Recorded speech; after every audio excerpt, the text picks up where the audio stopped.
মধ্যপ্রাচ্যের কৌশলগত ও বিশ্বজুড়ে জ্বালানি সরবরাহের অন্যতম গুরুত্বপূর্ণ রুট হরমুজ প্রণালীকে ঘিরে নতুন করে চরম উত্তেজনা তৈরি হয়েছে।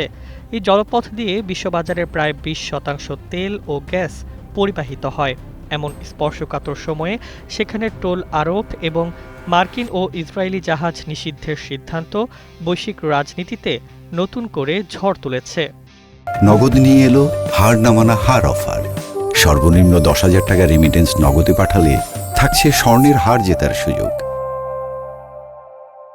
সাম্প্রতিক সিদ্ধান্ত অনুযায়ী হরমুজ প্রণালী দিয়ে চলাচলকারী সব বাণিজ্যিক জাহাজকে এখন থেকে নির্দিষ্ট ফি বা টোল প্রদান করতে হবে। নিরাপত্তা ও নিয়ন্ত্রণ ব্যবস্থার অংশ হিসেবে এই পদক্ষেপ নেওয়া হয়েছে বলে জানা গেছে। একই সঙ্গে যুক্তরাষ্ট্র ও ইসরায়েল সম্পর্কিত কোনো জাহাজকে এই প্রণালী ব্যবহার করতে না দেওয়ার সিদ্ধান্ত নেওয়া হয়েছে, যা আন্তর্জাতিক অঙ্গনে ব্যাপক প্রতিক্রিয়া সৃষ্টি করেছে। বিশ্লেষকদের মতে এই সিদ্ধান্ত কার্যকর হলে বৈশ্বিক জ্বালানি সরবরাহ ব্যবস্থায় বড় ধরনের পরিবর্তন আসতে পারে।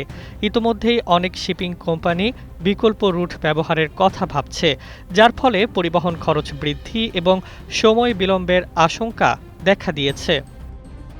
বিশেষজ্ঞরা সতর্ক করে বলেছেন, হরমুজ প্রণালীতে যে কোনো ধরনের সীমাবদ্ধতা বিশ্ববাজারে তেলের দাম দ্রুত বাড়িয়ে দিতে পারে। ইতোমধ্যেই মধ্যপ্রাচ্যের উত্তেজনার কারণে জ্বালানি বাজারে অস্থিরতা দেখা দিয়েছে। নতুন এই সিদ্ধান্ত সেই চাপ আরও বাড়াবে বলে ধারণা করা হচ্ছে।